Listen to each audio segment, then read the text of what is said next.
नमस्कार। प्राइम समाचारमा स्वागत छ।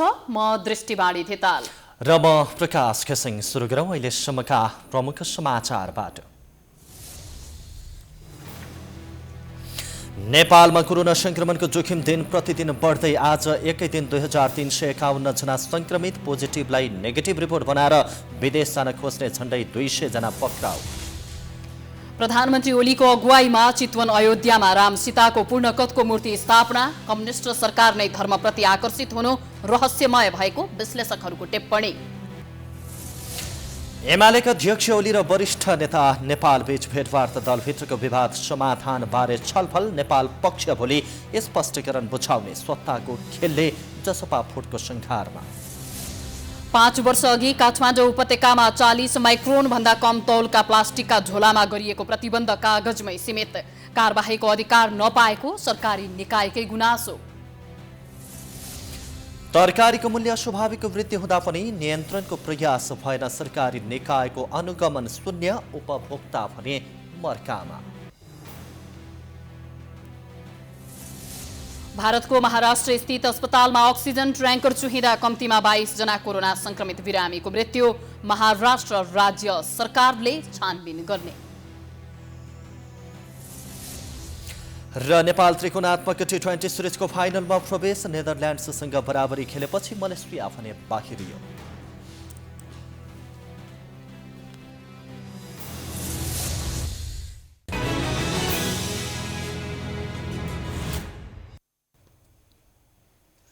अब समाचार विस्तारमा। फुटको संघारमा पुगेको नेपाल कम्युनिस्ट पार्टी एमालेका अध्यक्ष केपी शर्मा ओली र अर्का नेता माधव कुमार नेपाल बीच भेटवार्ता भएको छ। सर्वोच्चको फैसलापछि बिउतिएको नेकपा एमालेमा दुई पक्षबीच पछिल्लो समय विवाद उत्कर्षमा पुगेको छ। यही बेला आज ओली र नेपाल बीच भेट भएको हो। यस विषयमा ताजा जानकारी दिन संवाददाता डेभिड पाण्डे प्रत्यक्ष टेलिफोन सम्पर्कमा हुनुहुन्छ। डेभिड जी। हजुर दृष्टिजी।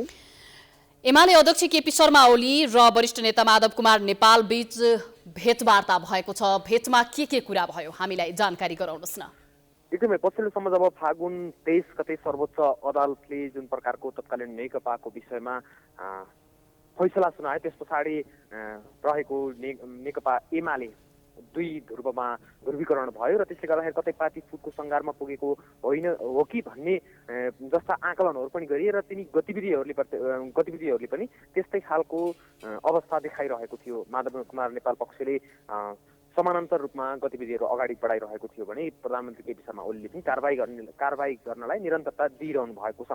र आजको वार्ता जुन आइस ब्रेक भएको छ र यसले खास गरी माधव कुमार नेपाल पक्षले अथवा माधव कुमार नेपालले 2075 जेठ 2 गते कोही अवस्थामा पुग्नुपर्ने र त्यस पछाडि पार्टीका अन्य गतिविधिहरू सञ्चालन गर्नुपर्ने प्रस्ताव माधव कुमार नेपालले राख्नु भएको थियो भने त्यसै गरेर प्रधानमन्त्री तथा एमाले अध्यक्ष केपी शर्मा ओलीले भने सहमतिको मिलनबिन्दु खोज्नको लागि आफू त्यहाँ फर्किनको लागि पनि तयार भएको, तर जति पनि गल्ती भएका छन् त्यसलाई सुधारेर अगाडि बढ्नुपर्ने विषयमा चाहिँ उहाँ पनि सकारात्मक देखिनु भएको छ। हजुर, अब एमाले विभाजनको संघारमा पुगेको बेलामा यो निकै नै नाजुक अवस्था रहेको थियो। धेरै पटक भइसक्यो भेटघाटको एउटा अवस्थालाई जुराउने भनेर समकक्षीहरूले भनिरहँदा पनि भेटघाट हुन सकेको थिएन। यस्तो बेलामा आज भएको यो भेटघाटले कस्तो किसिमको सन्देश दिन सक्छ डेभिडजी? एकदमै फुटको संघारमा पुगेको भनेर विभिन्न गतिविधिहरूले पनि त्यसलाई प्रमाणित गरिरहेको थियो र एकापट्टिबाट समानान्तर गतिविधिहरू अगाडि बढ्ने, अर्को पक्षबाट चाहिँ निरन्तर कारबाही र स्पष्टीकरण सुन्ने कामहरू अगाडि बढ्दाखेरि अब एमाले चाहिँ वैधानिक रूपमा मात्र फुट्न बाँकी छ, अन्य रूपमा चाहिँ फुटिसक्यो भन्ने विश्लेषण पनि हुन थालेको थियो। तर आज जुन प्रकारको माहौल बन्यो, यद्यपि दोस्रो तहका नेताहरूले यो वार्ता बनाउनको लागि र एकताको लागि निरन्तर पहल गरिरहेका थिए। आज बिहान मात्र योगेश भट्टराईले बालुवाटारमा गएर प्रधानमन्त्री केपी शर्मा ओलीलाई भेटेर एकताको लागि पहल गर्न आह्वान गर्नुभएको थियो र सोही अनुसार आज साँझ मेरिट होटलमा चाहिँ अहिले माधव कुमार नेपाल र प्रधानमन्त्री केपी शर्मा ओली बीच भेटवार्ता भइरहेको छ र यसले दुवै पक्षको कुरा सुन्दाखेरि दुवै पक्ष जुन एकताकै लागि जोड दिइरहँदाखेरि अब एमालेको एकता चाहिँ कुनै बिन्दुमा पुगेर चाहिँ मिलनमा परिणत हुन्छ भन्न चाहिँ सकिन्छ। हजुर, हस्, जानकारीका लागि धन्यवाद जेभिडजी। फुटको संघारमा पुगेको नेकपा एमालेको वरिष्ठ नेता माधव कुमार नेपाल र प्रधानमन्त्री समेत रहनुभएका पार्टीका अध्यक्ष केपी शर्मा ओली बीच अहिले भेटघाट भइरहेको छ। यो भेटले नेपाली राजनीतिमा एउटा किसिमको तरङ्ग पैदा गरिसकेको छ भने भेटले अब फेरि एकीकरणको अवस्था सृजना हुन सक्छ अथवा दुईटा बाटो लाग्नुपर्ने अवस्था के हुन्छ भन्ने हामी अन्य बुलेटिनहरूमा फेरि पनि जानकारी गराउने छौँ। अब बाँकी प्रसङ्ग। पछिल्लो 24 घण्टामा थप 2351 जनामा कोरोना भाइरसको संक्रमण पुष्टि भएको छ। कोरोना संक्रमणबाट 16 जनाको मृत्यु भएको छ। बुधबार 287 जना निको भएका छन्। सक्रिय संक्रमितको संख्या भने 10,000 नाघेको छ। कोरोनाको दोस्रो लहर तीव्र हुन थालेको छ। पछिल्लो 24 घण्टामा देशभर थप 2351 जनामा कोभिड-19 संक्रमण देखिएको छ। 8,884 नमुनाको पीसीआर परीक्षण गर्दा 2,220 र 803 एन्टिजेन टेस्ट गर्दा 131 जनामा संक्रमण पुष्टि भएको हो। देशभर संक्रमण बढिरहँदा केही दिन यता उपत्यका लगायत ठूला शहरहरूमा ह्वात्तै संक्रमण बढिरहेको छ। संक्रमित मध्ये 1,051 जना काठमाडौँ उपत्यकाका छन्। काठमाडौँका 786, ललितपुरका 181 र भक्तपुरका 84 जनामा कोरोना संक्रमण पुष्टि भएको स्वास्थ्य तथा जनसङ्ख्या मन्त्रालयले जनाएको छ। यो सहित नेपालमा कोरोना संक्रमितको संख्या 2,89,918 पुगेको छ। पछिल्लो 24 घण्टामा थप 10 जनाको मृत्यु भएको छ। बुधबारसम्म सक्रिय संक्रमितको संख्या 10,582 पुगेको छ। गत 24 घण्टामा पीसीआर विधिबाट 2,220 र एन्टिजेन विधिबाट 131 जना गरी जम्मा संक्रमितको संख्या 2,351 पुष्टि भएको छ। आज काठमाडौँ उपत्यकाभित्र भक्तपुरमा 84, ललितपुरमा 181 र काठमाडौँमा 786 गरी जम्मा 1,051 संक्रमण पुष्टि भएको छ। आज देशभरिमा 86 जना क्वारेन्टाइनमा रहनुभएको छ। गत 24 घण्टामा कोभिड-19 संक्रमण मुक्त भई 287 जना डिस्चार्ज हुनुभएको छ। हालसम्मको कोभिड-19 संक्रमणबाट मुक्त हुने दर 95.3% रहेको छ। स्वास्थ्य तथा जनसङ्ख्या मन्त्रालयले कोरोना संक्रमणको दर अत्याधिक बढिरहेको बताउँदै अत्यन्त जरुरी नपरी घर बाहिर ननिस्कन अनुरोध गरेको छ। मन्त्रालयका प्रवक्ता डाक्टर जागेश्वर गौतमले हरेक 4 दिनमा संक्रमणको संख्या दोब्बर भइरहेको बताउँदै संरचनाले धान्नै नसक्ने गरी बिरामीको संख्या बढ्ने संकेत प्राप्त भएको बताएका छन्। मन्त्रालयले बुधबार आयोजना गरेको कोरोनाको प्रेस ब्रिफिङमा बोल्दै सभा, भेला, गोष्ठी, सेमिनार, जात्रा, बैठक नगर्न अनुरोध गरेका छन्। र हाम्रा संरचनाहरूले धान्नै नसक्ने गरी बिरामीहरूको संख्या बढ्ने संकेत प्राप्त भएको छ र यसकारण अत्यन्त जरुरी नपरी घरबाट बाहिर ननिस्कन, सभा, भेला, गोष्ठी, सेमिनार, मिटिङ, जात्रा नगर्नुहुन र नागरिकहरूको जीवन रक्षा गर्ने काममा सहयोग गर्नुहुन सम्पूर्ण नेपाली दाजुभाइ दिदीबहिनीहरूलाई म विशेष अनुरोध गर्न चाहन्छु। बुधबार 287 जना निको भई डिस्चार्ज भएका छन्। योसँगै निको हुनेको संख्या 2,76,093 पुगेको छ। निको हुने दर बुधबार 93.3% पुगेको छ। देशभरका क्वारेन्टिनमा 76 जना रहेका छन्। विभिन्न अस्पतालका आइसियूमा 180 र भेन्टिलेटरमा 47 जना उपचाररत रहेका छन्। कोरोना संक्रमणको जोखिम बढिरहेका बेला स्वास्थ्य मापदण्ड कडाइका साथ पालना गर्नुपर्नेमा चरम लापरवाही भइरहेको छ। कोरोनाबाट जोगिनका लागि सचेत हुनुको साथो संक्रमित व्यक्तिको समेत नेगेटिभ रिपोर्ट बनाएर जनस्वास्थ्यमाथि खेलबाड गरिएको पाइएको छ। काठमाडौँमा सञ्चालित निजी ल्याबले गरेको यस्तो लापरवाहीले सबैलाई असुरक्षित महसुस गराएको छ। काठमाडौँको सिनामङ्गल स्थित सूर्य ल्याबबाट पीसीआर नेगेटिभ आएको रिपोर्ट लिएर त्रिभुवन विमानस्थल पुगेका झण्डै 200 जनालाई फर्काइएको छ। सूर्य ल्याबबाट परीक्षण गरिएको पीसीआर रिपोर्ट लिएर विभिन्न देशमा जान लागेका विमानस्थल पुगेका उनीहरूलाई फर्काइएको हो। विदेश यात्राका लागि पीसीआर नेगेटिभ रिपोर्ट अनिवार्य छ, तर सूर्य ल्याबले नमुना नै नलिई नक्कली रिपोर्ट बेच्ने गरेको खुलासा भएपछि उक्त ल्याबको रिपोर्ट बोकेर यात्रा गर्न खोज्नेलाई फर्काइएको हो। विमानस्थलबाटै फर्काइएपछि उनीहरूले विरोध जनाएका थिए। तर उनीहरूलाई प्रहरीले नियन्त्रणमा लिएको छ। सरकारबाटै स्वीकृत प्राप्त ल्याबबाट आफूहरूले परीक्षण गर्दा पनि सरकारले विदेश जान रोकेको भन्दै उनीहरूले आपत्ति जनाएका छन्। फिर्ता गराइएका मध्ये कतिपयको PCR रिपोर्ट सही भएको बताइएको छ, तर केही व्यक्तिको गलत रिपोर्टले गर्दा सबैलाई फर्काइएको हो। उनीहरूले अरूले गरेको गल्तीको सजाय आफूहरूलाई नदिन आग्रह गरेका छन्। आज बिहान म 6 बजे आएको, यहाँ 6 बजेदेखि रोकिरहेछ। 6 बजेदेखि भित्र पस्न दिँदैन भन्छ। PCR ओरिजिनल होइन। ओरिजिनल होइन भने हामीहरू त मेडिकलमा गएर गराएको छु, तर यहाँबाट जान दिँदैन। हामीहरूको क्षतिपूर्ति को दिन्छ? यहाँ नेपाल सरकारले यो सूर्य हेल्थ केयरलाई पहिला दिएको यो PCR गर्नलाई अथोरिटी दिएको छ। हामीलाई थाहा हुँदा यसमा जाउँ मात्र गराउनलाई भनेर हामी त्यहाँ गएको। आज चाहिँ यही नेपाल सरकारले यसलाई किन रोकेको छ? किन रोकेको छ? हामीले आवाज उठाउँदैन?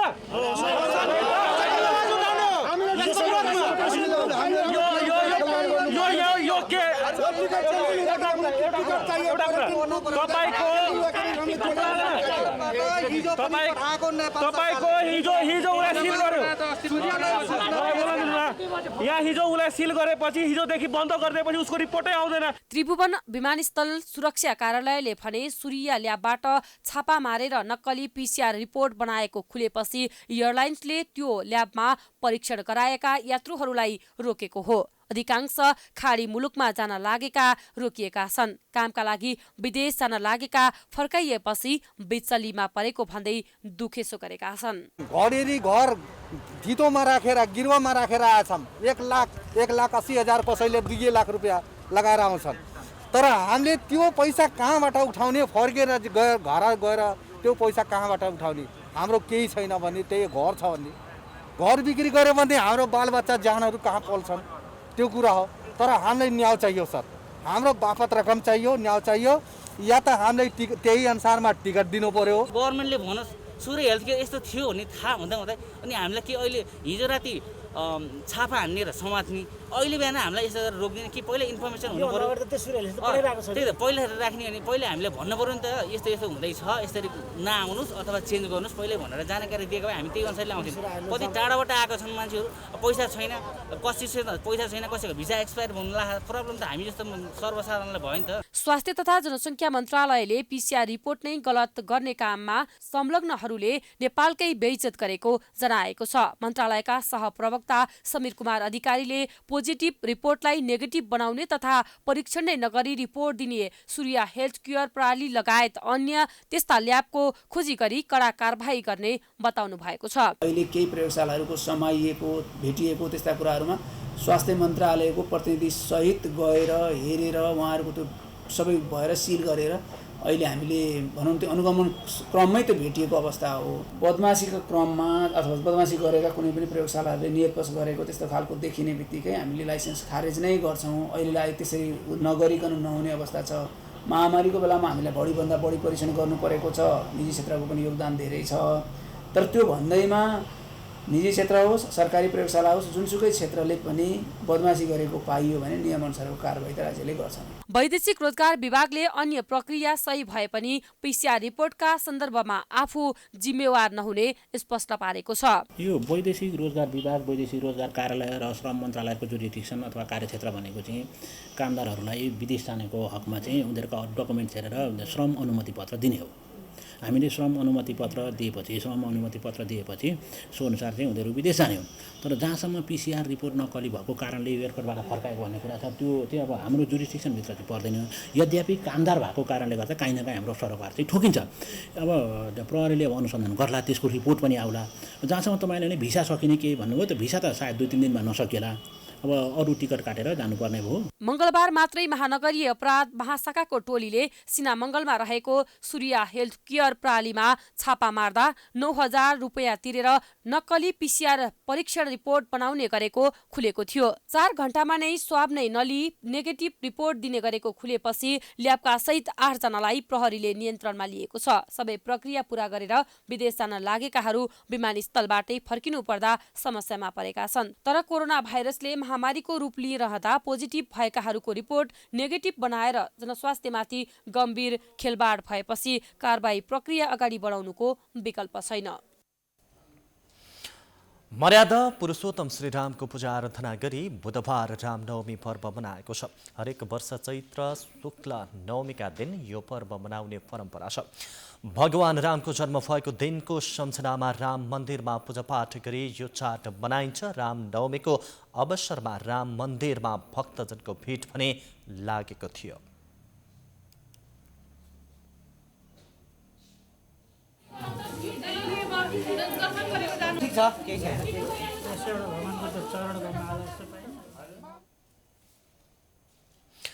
असुर र अत्याचारी रावणमाथि विजय प्राप्त गरेका श्रीरामको सम्झनामा आज राम मन्दिरहरूमा पूजापाठ गर्ने प्रचलन समेत रहेको छ।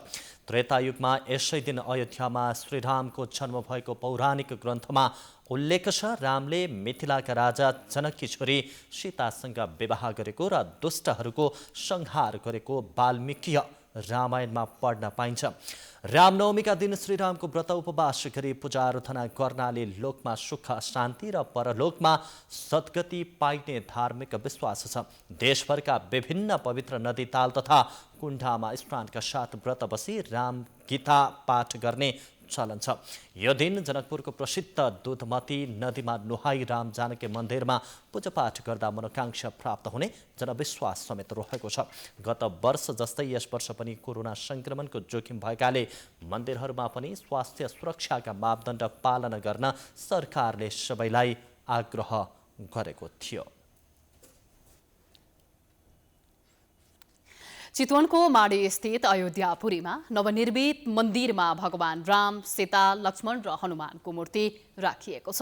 करिब 100 बिघा क्षेत्रफलमा रहेको उक्त स्थानमा 16 लाखको लागतमा मूर्ति राख्न मन्दिर निर्माण गरिएको हो।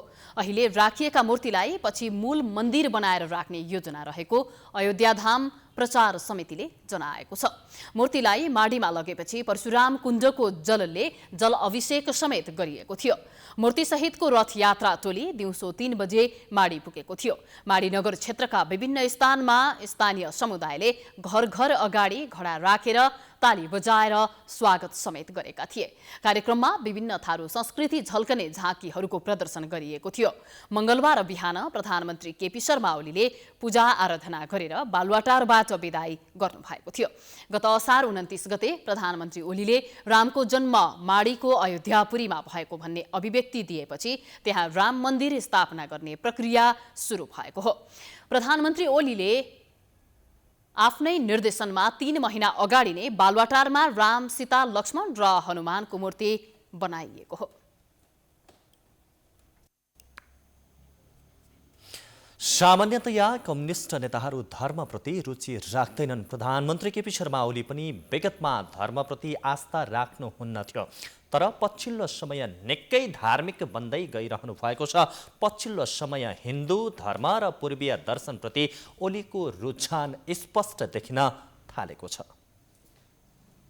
कम्युनिस्टहरू धर्मलाई अफिम मान्थे, तर प्रधानमन्त्री केपी शर्मा ओली भने संसद विघटन गरेपछि संकट मोचनका लागि आराध्यदेव पशुपतिनाथ मन्दिरमा संकल्प पूजा गरेर धार्मिक आस्था प्रकट गर्नतर्फ लाग्नु भएको थियो। ओलीले दलबल सहित पशुपति पुगेर देश, जनता र चराचर जगतको सुख र शान्तिको कामना गर्दै करिब आधा घण्टा पूजा आराधना गर्नु भएको थियो। कम्युनिस्ट नेतामा धार्मिक रुझान देखिएको भनेर कतिले खिसी ट्युरी समेत गरेका थिए भने कतिले चाहिँ नेपाललाई हिन्दू राज्य बनाउन ओली अग्रसर हुने संकेत देखिएको रूपमा लिएका थिए। पशुपतिमा पूजा गरेर आलोचित बन्नुभएका ओली सोही समय चितवनमा पुगेर रामभूमि र रामका बारेमा खुलेरै प्रशंसा गर्दै अयोध्यापुरी बनाउने र देशमा आफ्ना तर्फबाट मूर्तिहरू बनाएर पठाउने प्रतिबद्धता गर्नुभएको थियो। ओलीले त्यति मात्रै गर्नु भएन, पशुपतिमा सुनको जलहरी फेर्दा पनि निकै विवादको सामना गर्नु परेको थियो। ओलीले एक कार्यक्रमकै बीच आफू केवल पशुपति मात्रै नभएर राम मन्दिर, कृष्ण मन्दिर र अन्य देवी देवताका मन्दिर जाने गरेको बताउँदै आफू पशुपति गएकोमा धेरैको टाउको दुखेको प्रति पनि कडा व्यङ्ग्य समेत गर्नु भएको थियो। धेरैको टाउको टर्टनी दुखो, सीतामनले पनि ठिक नगर्ने गरी केहीले ठिक नगर्ने त्यसै टाउको दुख। हाम्रै देशको मन्दिर हाम्रै सभ्यतासँग, यो आयातित कुरा पनि होइन, हाम्रै सभ्यतासँग, सबभन्दा पुरानो सभ्यता, सबभन्दा पुरानो दर्शन शिव मन्दिरमा पनि जान्छु, कृष्ण मन्दिरमा पनि जान्छु, बुद्ध मन्दिरमा पनि जान्छु, देवी मन्दिरमा पनि जान्छु, अरू ठाउँहरूमा पनि जान्छु जहाँ जहाँ जनताले नेपाली जनताले आफ्ना आफ्ना आस्था गरेका छन्, विश्वास गरेका छन्। ती सबै जनता, तिनको संस्कृति, तिनको विश्वास, तिनको आस्था, त्यसलाई म सम्मान गर्छु। मंगलबार प्रधानमन्त्री ओलीले माडी स्थित अयोध्यापुरीमा राम, सीता, लक्ष्मण र हनुमानको मूर्ति राख्नका लागि धार्मिक विधिबाट हस्तान्तरण गर्नुभएको छ। मंगलबार स्वस्ति वाचन सहित धार्मिक विधिबाट प्रधानमन्त्रीले अयोध्याका लागि ती मूर्ति हस्तान्तरण गरेपछि बग्गी रथ सहितको कलश यात्रा शुरू भएको थियो। करिब 500 सवारी साधन सहितको शोभायात्रा मंगलबार देवघाट लगिएको थियो। बुधबार बिहान देवघाटका विभिन्न पीठाधीशहरूको उपस्थितिमा पवित्र जलले जलाभिषेक गरी मूर्ति माडीतर्फ लगिएको छ। माडीमा हालै निर्माण गरिएको मन्दिरमा ती मूर्ति राखिनेछन्। 29 असारमा आदिकवि भानुभक्त आचार्यको 207औं जन्म जयन्ती समारोहमा बालुवाटारमा प्रधानमन्त्री ओलीले रामको जन्मभूमि भारतको अयोध्या नभई चितवन अयोध्यापुरी भएको दावी गरेपछि राम मन्दिर निर्माणको चर्चा शुरू भएको हो। ओली अहिले पनि भगवान रामको वास्तविक जन्मस्थल नेपालमा भएको मान्यतामा अडिग हुनुहुन्छ। प्रधानमन्त्रीमा एकाएक हिन्दू धर्मप्रति आस्था कसरी पलायो त?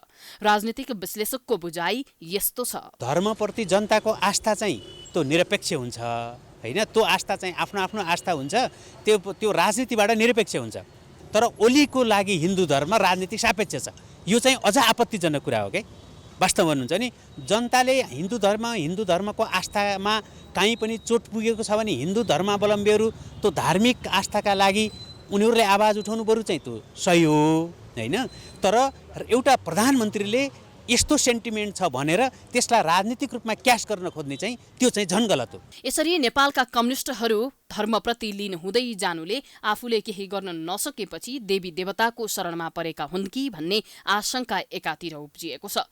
हिन्दूहरूको बाहुल्यता रहेको नेपालका जनताको मनोबललाई आफूतिर आकर्षित गर्नका लागि रचिएको एउटा प्रपञ्च हो कि भन्ने आशंका समेत गर्न थालिएको छ। समाचारको सिलसिला जारी नै छ। हामी विश्रामपछि आउँछौँ।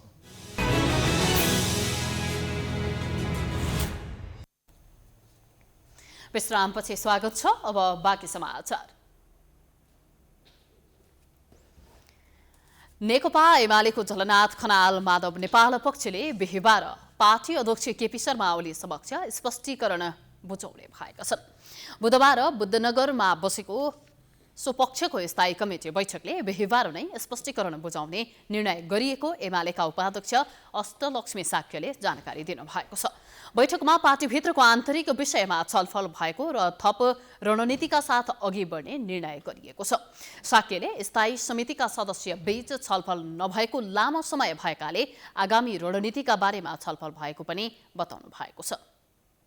अलिकति जानकारी त्यति समसामयिक राजनीति विषयमा अब त्यत्रो 27 जनाले कारबाही गरे अनि यो कारबाही विषय केही कुरा त भयो होला नि? छैन, भएको छैन। अब स्पष्टीकरण भोलि बुझाइहाल्नुहुन्छ, उहाँले भोलि बुझाउनुहुन्छ त।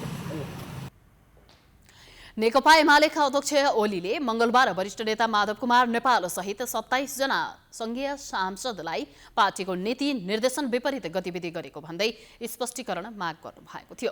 यसैबीच नेकपा एमालेका अध्यक्ष केपी शर्मा ओली र वरिष्ठ नेता माधव कुमार नेपाल बीच आज भेटवार्ता भएको छ। काठमाडौँको एक होटलमा भएको भेटमा दलभित्रको विवाद समाधान बारे छलफल भएको बताइएको छ। प्रधानमन्त्री समेत रहनुभएका एमाले अध्यक्ष केपी शर्मा ओलीले नेता माधव कुमार नेपाल पक्षका सांसदहरूमाथि कारबाही प्रक्रिया अगाडि बढाउँदै आफू सुरक्षित हुन खोज्नु भएको छ। कर्णालीको घटना नदोहोर्याउनको लागि ओलीले कारबाही गरेपछि पार्टी नै फुटिसकेको एमालेकै नेताहरूले बताउन थालेका छन्। कुनै बेला तत्कालीन नेकपामा देखिएको विभाजनको राजनीति अहिले नेकपा एमालेमा देखिन थालेको छ। अध्यक्ष केपी ओली र वरिष्ठ नेता माधव कुमार नेपाल पक्षबीचको लडाईँले पार्टी नै फुट्ने अवस्थामा पुगेको छ। अध्यक्ष ओलीले आफू विरुद्ध लागेका माधव कुमार नेपाल समूहका 27 जना सांसदलाई स्पष्टीकरण सोधेर कारबाहीको संकेत दिएपछि यो दल विभाजन हुने धेरैले अनुमान गर्न थालेका छन्। अध्यक्ष ओलीले एकलौटी तरिकाले निर्णयहरू गर्न थालेपछि रुष्ट बनेको माधव समूहले देशैभरि समानान्तर कमिटी पनि बनाइरहेको छ। त्यसैले अब एमाले एक रहन नसक्ने ओली पक्षका नेता आनन्द पोखरेल बताउनुहुन्छ। कथित समान्तर गतिविधि गर्ने साथीहरूले कम्तीमा इमान्दारी, राजनीतिक नैतिकता र इमान्दारी छ भने पार्टीको झन्डा र लोगो प्रयोग नगर्नुहोस् र यो ढङ्गले चाहिँ कमिटी कमजोर नबनाउनुहोस्। यसो गर्नुको अर्थ हर ढङ्गले तपाईँ नेकपा एमालेमा एकता होइन अनेकता खोजेर चाहिँ कमजोर बनाउने र बहिला हँसाउने काम गर्नु छ। त्यसो नगर्नु म आह्वान गर्छु। सरकार विरुद्ध अविश्वास प्रस्ताव ल्याउने अन्तिम तयारीमा काङ्ग्रेस, माओवादी केन्द्र र जसपाको एउटा खेमा पुगेका बेला हतारमा प्रतिनिधि सभाको अधिवेशन अन्त्य गर्नुभएका ओलीले सांसदलाई एक एक गरी बोलाएर छलफल गर्नुभएको थियो। आफ्नो समूहमा आउन नमानेका र आफूलाई धोका दिने सम्भावना रहेका सांसदलाई ओलीले संसद पदबाट किन नहटाउने भन्ने प्रश्नसहित स्पष्टीकरण सोध्नु भएको छ। एमालेलाई माधव पक्षले नै फुटाएकाले कारबाही गर्न बाध्य भएको नेता पोखरेलको तर्क छ। कर्णालीमा संसद दलको बैठकमा हामी पार्टीको पक्षमा लाग्छौँ भनेर भन्ने, व्हिप मान्छौँ भन्ने, क्रस भोट गर्ने र क्रस भोट गर्दाखेरि यहाँको केन्द्रीय नेतृत्वले हामीले आदेश दिएर गरेको हो भने र क्रस भोट गर्ने पनि मैले पार्टी माथिको निर्देशन गर्ने भनेपछि स्वाभाविक रूपमा उहाँहरू चाहिँ यो नेकपा एमालेलाई विभाजन गर्न, कमजोर बनाउन र यहाँका चाहिँ प्रतिक्रिया शक्ति जो नेकपा एमालेको सरकार अवगत गर्न चाहन्छ त्यसलाई स्वाभाविकपूर्ण गरी काम गरिरहेका छन्। ती मान्छेलाई पनि अब पनि स्पष्टीकरण नसोध्ने हो भने केन्द्रीय सरकारमा त्यस्तै खालको स्थिति हुनसक्छ। माधव पक्षले 2077 फागुन 28 गते अध्यक्ष ओलीले निर्वाचित कमिटी विघटन गरेर महाधिवेशन आयोजक कमिटी बनाउने निर्णय फिर्ता नलिएसम्म एक हुन नसक्ने अडान लिँदै आएको छ। तर यो अडानलाई ओलीले पनि व्यवस्था गर्दै आउनु भएको छ। दुवै पक्षले कोभन्दा को कम भन्दै अगाडि बढ्दा पार्टी फुटको सङ्घारमा पुगेको अनुमान गर्न थालिएको छ। वैधानिक रूपमा एकै देखिए पनि यस्तो गतिविधिले पार्टी फुटे सरह नै भएको विश्लेषण पनि हुन थालेको छ।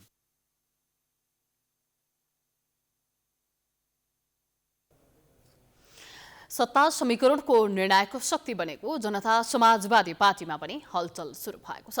विशेष गरी पूर्व राजपा र पूर्व समाजवादीको चाहना फरक फरक भएकाले यो पार्टी विभाजन हुने हो कि भन्ने आशंका बढेको छ। एक पक्षले ओली सरकार जोगाउने र अर्को पक्षले गिराउने खेल खेलिरहेका छन्। सर्वोच्चको फैसलापछि अङ्कगणितीय हिसाबमा निर्णायक भएको जसपाले दुई पक्षसँग निरन्तर आफ्ना माग अगाडि सारेर बार्गेनिङ गर्न थाल्यो।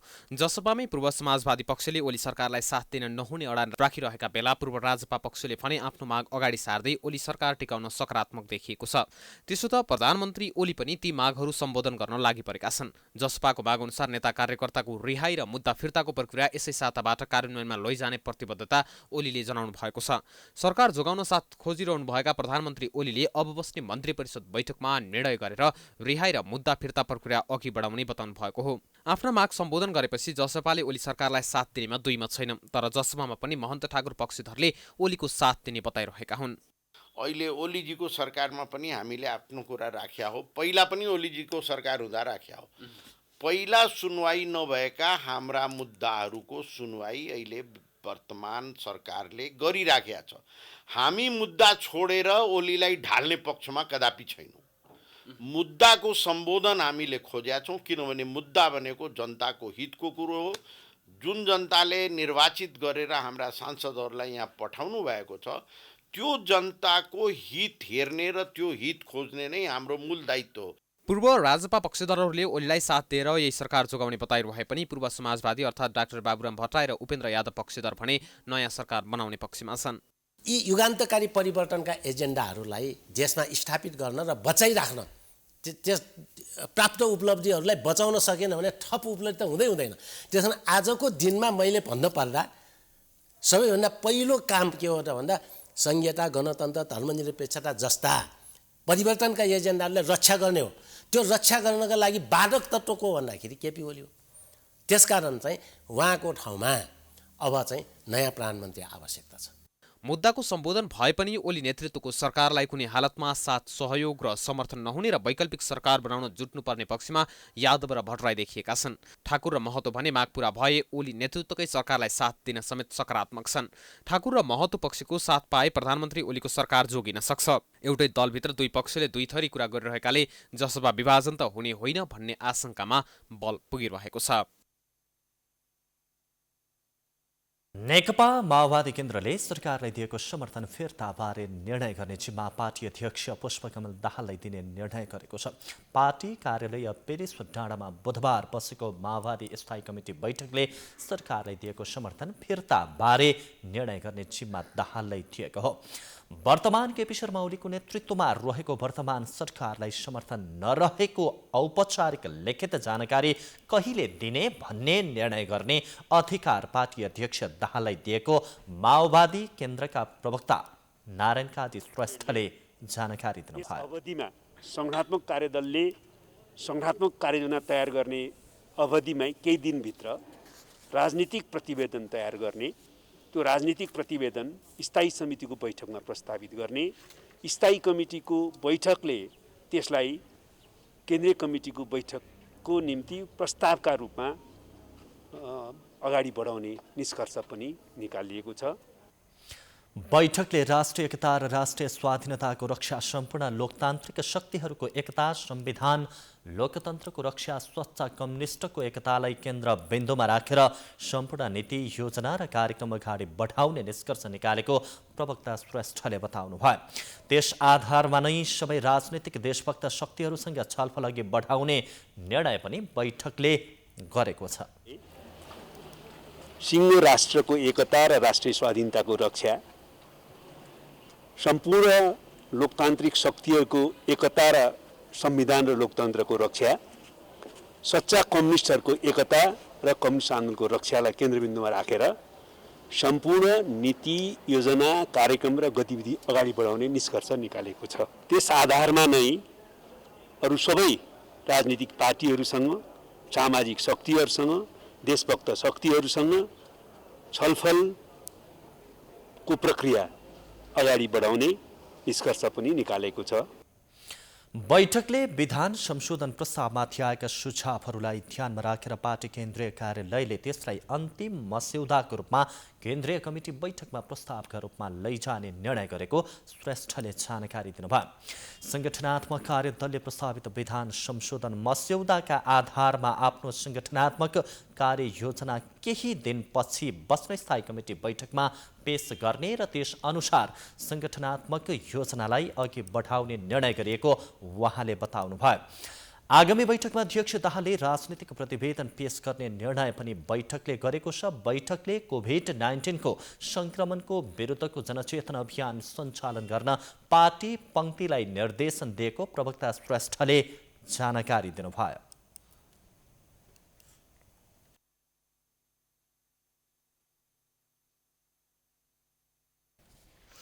शहरी क्षेत्रको सबैभन्दा टाउको दुखाइको विषय हो फोहोर। फोहोरमा पनि नकुहिने प्लास्टिक जन्य वस्तुले शहरी क्षेत्रमा निकै समस्या देखाएको छ। सरकारले प्लास्टिकका झोला प्रयोगमा प्रतिबन्धको घोषणा गरे पनि उपयुक्त विकल्प दिन नसक्दा अझैसम्म यो प्रयोगमा आइरहेको छ। उपभोक्ता स्वयं पनि सचेत नहुँदा प्लास्टिकको झोला प्रयोग भइरहेकै छन्।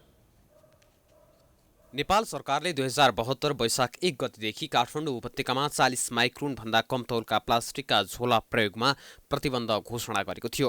प्लास्टिक झोलाको अत्याधिक प्रयोगले वातावरणलाई प्रदूषित र दुर्गन्धित बनाएको भन्दै प्रतिबन्ध लगाएको थियो। प्रतिबन्धपछि प्लास्टिकका झोलाको विकल्पमा सुतीका झोला र कागजमा पोको पारेर सामान बेच्ने क्रम सुरु भएको थियो। त्यसले पनि निरन्तरता भने पाउन सकेन। प्रयोगमा केही न्यूनीकरण भए पनि लुखीचोरी प्लास्टिकका झोला बिक्री गर्ने क्रम भने रोकिएन। त्यसपछि वातावरण विभागले घोषणाको अनुगमन थाल्यो।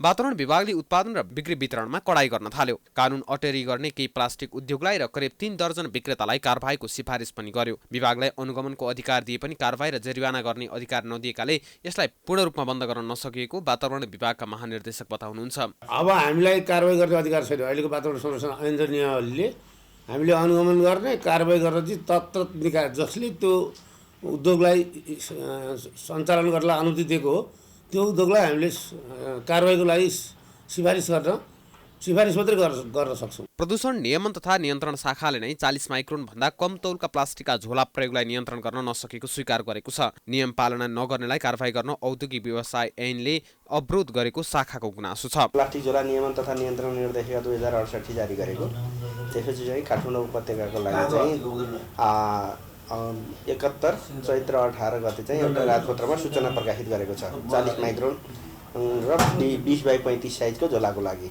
र उपत्यका बाहिर चाहिँ अहिले चाहिँ 30 माइक्रोनको झोलाहरू 6-12 देखि सुरु भएर ठुलो साइजको सम्म जान सक्ने। बजारमा प्लास्टिकको झोलामाथि प्रतिबन्ध देखिँदैन। सर्वसाधारणले वैकल्पिक व्यवस्था नगर्दा पनि आफूहरू प्लास्टिकको झोला प्रयोग गर्न बाध्य भएको व्यापारीहरू बताउँछन्। दिनु परिहाल्छ होइन, आउने मान्छेले झोला ल्याउँदैन, त्यसमा हालिदिनु पनि बाध्यता हुन्छ, दिनु परेको। अब हामीले त उनीहरूले जे भने त्यही मान्यो, त्यही त हो नि। कोहीले ल्याउँछ कोहीले ल्याउँदैन झोला पनि, त्यही हो। हामीले प्रयोग गरिरहेछौँ। अब के झोला ल्याउने मान्छे ल्याइदिया हुँदैन, 2-3टा झोला हाल्नु भन्छ, हामीले त 1000-1200 को झोला दिनकै किन्नुपर्छ यहाँ त, त्यही हो। पहिला सुरुमा यसको जनचेतना फैलियोस्, जनचेतना फैलेपछि सबैले अनि प्लास्टिकको सट्टा हजुरले भनेको जस्तो झोलाहरू होइन, प्लास्टिक बाहेक अरू झोलाहरू युज गर्न बनोस्। त्यो भयो भने सबैलाई सहज पनि हुन्छ, हामीलाई नि सजिलो हुन्छ। प्लास्टिकले पछि दिनु मैलो फोहोर भयो होइन, जथाभावी भयो, फोहोर भयो, सहर पनि नराम्रो, जता पनि दुर्गन्धित भयो। अब सकभर हामी सरकारले भन्दा नि हामी आफै चाहिँ यसमा सचेत भयो भने सबै कुरा सचेत हुन्छ होला जस्तो लाग्छ। नेपालमा करिब 400 प्लास्टिक उद्योग छन्। उत्पादनबारे केही ठोस व्यवस्था छैन। हालसम्म पनि प्रतिबन्धको प्रभावकारिता देखिन सकेको छैन। पटक पटक मन्त्रालयले प्लास्टिकको झोलामाथि प्रतिबन्ध गराउन खोजे पनि सफल भएको छैन। समाचारको सिलसिला जारी छ, हामी विश्रामपछि आउँछौँ।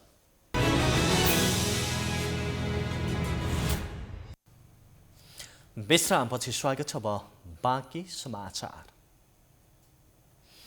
दैनिक उपभोग्य तरकारीको मूल्य महँगो भएसँगै सर्वसाधारणको भान्सा महँगो हुँदै गएको छ। तरकारी विदेशबाट ल्याउनु परेकाले महँगो भएको व्यापारीहरू दाबी गर्छन्। यता उपभोक्ताहरू भने तरकारीमा राजनीतिक चलखेल भएको आरोप लगाउँछन्। अहिले तरकारीको मूल्य अस्वाभाविक वृद्धि भएको छ। कानुन अनुसार खरिद मूल्यमा 20% भन्दा बढी जोडेर बिक्री गरिए त्यसलाई कालो बजारी मानिन्छ। व्यापारीले कतिपय तरकारीमा 100% सम्म मूल्य वृद्धि गरी उपभोक्ता ठगिरहेका छन्। सरकारले न कारबाही गर्न सकेको छ न अनुगमन नै। बजारको बेथिति नियन्त्रणका नाममा विभिन्न संस्था स्थापना भएका छन्, तर काम गर्न भन्दा पनि नाममा मात्र सीमित छन्। सरकारले न्याय दिन नसकेको उपभोक्ताहरूको आरोप छ। भाडा मात्रै लिने हो, अब यसो उनीहरूले अलिअलि राखेर होइन, अब ठिकै हो कमिसन रहेर होइन, ठिक जस्तो लाग्यो मलाई चाहिँ। अरूलाई के होला, बजारमा म सधैँ बस्ने पनि होइन। महँगो त अब गाउँमै महँगो छ, अब खरटीले गर्दाखेरि होइन अलिक सटै सही छ होइन। मलाई त अब जस ठिकै जस्तो लाग्छ होइन, अरूलाई अब के होला नि होइन। हामी होलसेल लिएर आउने हो, अब त्यो अनुसार हामी बिक्री गर्ने हो, 10% 20% नाफा लिने हो भन्नुभएछ। अनि त्यो हिसाब लिएर आयो। असर त हेर्नु न, यस्तै अब महँगो भएपछि त अब अलिकति असर पर्ने भइहाल्यो। आम्दानी अब त्यही ताल हो होइन, अब खर्च त बढै छ, त्यो अलिक समस्या छ हामीलाई। अघिल्लो हप्ताभन्दा अहिले बजारमा सबैभन्दा महँगो तरकारी काउली भएको छ। व्यापारीहरू भने बजारबाट ल्याउँदा नै तरकारी महँगोमा ल्याएको अनि यहाँ बेच्दा 2-4 रुपियाँ मात्र नाफा खाने गरेको बताउँछन्। अनुसार अब जति चल्छ त्यतिमा बेच्ने हो। अब हामीले किनेको अनुसार अब 1-2 रुपियाँ, अब 5-10 रुपियाँ किलोमा राखेर बेच्ने हो। अनि उहाँहरूले स्वाभाविक हो, महँगो छ भने महँगो भन्नुहुन्छ, सस्तो छ भने सस्तो छ भन्नुहुन्न, त्यति हो होइन। तर महँगो के कारणले भनेर उहाँहरूलाई भन्नुपर्दाखेरि चाहिँ अब तपाईँको तरकारी खेती गर्यो होइन, खेती गर्दाखेरि किसानले धेरै खेती गर्दाखेरि इन्डियाबाट भत्ता हेरिन्छ, उनीहरूले सस्तो बेच्नुपर्छ होइन। अनि कहिले कहिले महँगो भइदिन्छ, त्यो बेला कहिले कहिले फाइदा खान्छ।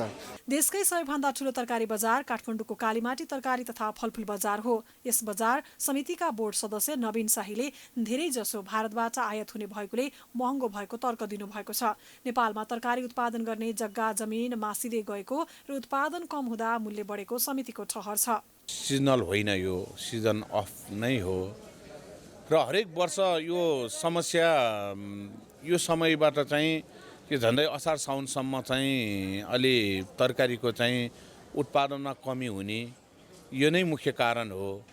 र यसको दीर्घकालीन समाधानको लागि चाहिँ सिङ्गो राज्य तत्त सम्बन्धितका किसानहरू विशेष गरेर चाहिँ अहिले चाहिँ व्यावसायिक खेतीतिर चाहिँ उन्मुख गराउने, त्यो क्षेत्रमा अलिकति प्रोत्साहन दिएर सबैलाई अलिक क्रियाशील बनाउन सक्यो भने आगामी वर्षहरूमा चाहिँ यसको एकदमै समाधान हुँदै तरकारीको चाहिँ खासै महँगो पनि नहोला। उपभोक्ता अधिकार कर्मी प्रेमलाल महर्जनले तरकारीमा अराजकता र व्यापारीहरूले स्थान पाउनाले उपभोक्ता मारमा पर्नु परेको बताउनुहुन्छ। तर सरकारी निकायले मूल्य वृद्धि नियन्त्रण गर्न चासो नदिएको अधिकार कर्मीको आरोप छ। सरकारी स्तरमा बस्ने अथवा नेतृत्व तहमा बस्ने जिम्मेवार व्यक्तिहरूले यदि साँच्चीकै आफूले इच्छा शक्ति देखाएको खण्डमा उनले चाहिँ यो मूल्य निर्धारण गर्न कुनै पनि कठिनाइ छैन। किनभने म तपाईँहरूलाई पनि भन्छु, कुनै पनि कालोबजारी गर्ने अथवा अनियमित काम गर्नेहरूले त्यो त्यसै पनि तपाईँको गरेको हुँदैन। उसलाई कसै न कसै कहीँ न कहीँबाट उसलाई चाहिँ प्रोत्साहित गरेको हुन्छ, उसलाई चाहिँ साथ दिएको हुन्छ, उसलाई चाहिँ तपाईँको बल दिएको हुन्छ। अब त्यो कुरा हेर्नको लागि जस्तो वाणिज्य विभाग जस्तो नियमन निकायहरू भयो, जिल्ला प्रशासन जस्तो भयो, अथवा स्थानीय सरकारै भयो, गाउँपालिका वा नगरपालिका, यिनीहरूले चाहिँ त्यो व्यवसायले बिल बिजक जारी गरेको छ कि छैन। वैशाख 8 मा काँक्रोको मूल्य प्रति केजी न्यूनतम ₹80 देखि औसत 85, घिउ सिमी प्रति केजी न्यूनतम ₹30 देखि औसत ₹35, गोलभेडा प्रति केजी न्यूनतम ₹18 देखि औसत 20 सम्म, काउली प्रति केजी न्यूनतम 50 देखि ₹55 सम्म बिक्री भइरहेको छ। नेपालमा तरकारी उत्पादन 60% र विदेशबाट आयात 40% हुने गरेको छ। सरकारी पक्षले पनि एकअर्कामा आरोप प्रत्यारोप गरेर अनुगमन र कारबाहीलाई तीव्रता नदिँदा बिचौलियाको बिगबिगी बढिरहेको छ। अब अन्तर्राष्ट्रिय समाचार।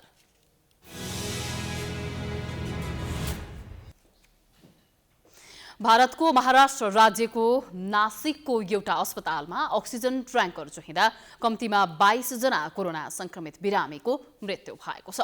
जाकिर हुसेन अस्पतालमा बुधबार बिहान अस्पतालको बाहिर रहेको अक्सिजन ट्याङ्कर चुहिँदा करिब आधा घण्टा अस्पतालमा अक्सिजन आपूर्ति अवरुद्ध भएको थियो, जसले गर्दा भेन्टिलेटरमा उपचार भइरहेका करिब 150 चिकित्सक बिरामीले आधा घण्टासम्म अक्सिजन नै पाएनन्। फलस्वरूप 22 जनाको मृत्यु समेत भयो। लामो प्रयासपछि प्राविधिकहरू र चुहावट रोक्न सफल भएका थिए। घटनास्थलसँगै अक्सिजन आवश्यक भएका चिकित्सक बिरामीहरूलाई तत्कालै अन्य अस्पतालमा सारिएको छ। घटनाका सम्बन्धमा महाराष्ट्र राज्य सरकारले छानबिन गर्ने भएको छ। भारतमा कोरोना संक्रमण तीव्र बनेसँगै मुलुकभर अक्सिजनको हाहाकार मच्चिएको छ।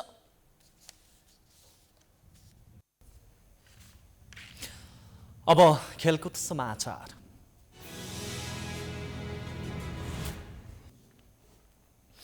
नेपाल घरेलु मैदानमा जारी त्रिकोणात्मक T20 सिरिजको फाइनलमा प्रवेश गरेको छ। सिरिज अन्तर्गत बुधबार नेदरल्यान्ड्स र मलेसिया बीचको खेल बराबरी भएपछि नेपाल फाइनल पुगेको हो। नेपाल एक खेल अगावै फाइनल पुगेको हो। नेपालसँगै नेदरल्यान्ड्स पनि फाइनल पुगेको छ। मलेसिया भने बाहिरिएको छ। नेपालको 2 खेलबाट 4 अङ्क छ भने नेदरल्यान्ड्सले 3 खेलबाट 5 अङ्क बनाएको छ। मलेसिया भने 3 खेलबाट 1 अङ्क मात्रै बनायो। आजको खेलमा टियु क्रिकेट मैदानमा बुधबार वर्षाले प्रभावित भएको रोमाञ्चक खेल बराबरी भएको हो।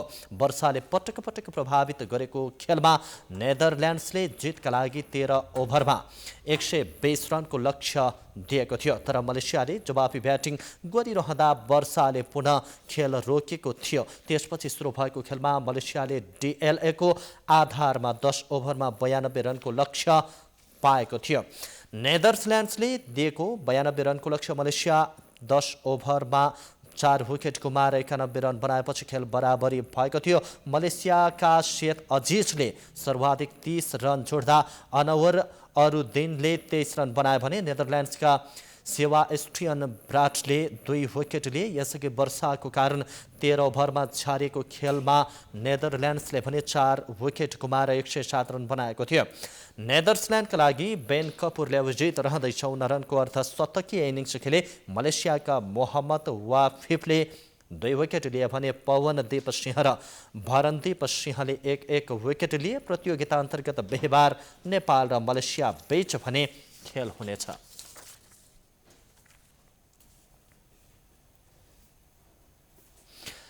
यो सँगै हामी समाचारको अन्त्यमा आइपुगेका छौँ। जाँदा जाँदै प्रमुख समाचार पुनः एकपटक। नेपालमा कोरोना संक्रमणको जोखिम दिन प्रतिदिन बढ्दै आज एकै दिन 2351 जना संक्रमित पोजिटिभलाई नेगेटिभ रिपोर्ट बनाएर विदेश जान खोज्ने झण्डै 200 जना पक्राउ। प्रधानमन्त्रीको अगुवाईमा चितवन अयोध्यामा राम सीताको पूर्णकदको मूर्ति स्थापना। कम्युनिस्ट सरकार नै धर्मप्रति आकर्षित हुनु रहस्यमय भएको विश्लेषकहरूको टिप्पणी। एमालेका अध्यक्ष ओली र वरिष्ठ नेता नेपालबीच भेटवार्ता दलभित्रको विवाद समाधानबारे छलफल नेपाल पक्षले भोलि स्पष्टीकरण बुझाउने सत्ताको खेलले जसपा फुटको संहारमा। 5 वर्ष अघि काठमाडौँ उपत्यकामा 40 माइक्रोन भन्दा कम तौलका प्लास्टिकका झोलामा गरेको प्रतिबन्ध कागजमै समेत कारबाहीको अधिकार नपाएको सरकारी निकायकै गुनासो। तरकारीको मूल्य स्वाभाविक वृद्धि हुँदा पनि नियन्त्रणको प्रयास भएन, सरकारी निकायको अनुगमन शून्य, उपभोक्ता भने मर्कामा।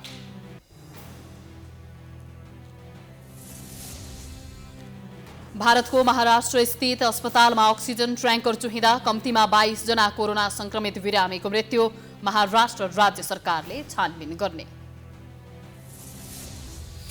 र नेपाल त्रिकोणात्मक T20 सिरिजको फाइनलमा प्रवेश, नेदरल्यान्ड्ससँग बराबरी खेलेपछि मलेसिया भने बाँकी रह्यो।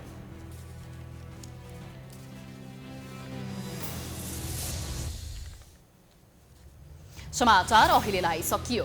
यसपछि यहाँले कार्यक्रम जनता जान्न चाहन्छन् ऋषि धमलाको साथमा हेर्न सक्नुहुन्छ। हेर्दै गर्नुहोला प्राइम टाइम्स टेलिभिजन। नमस्कार।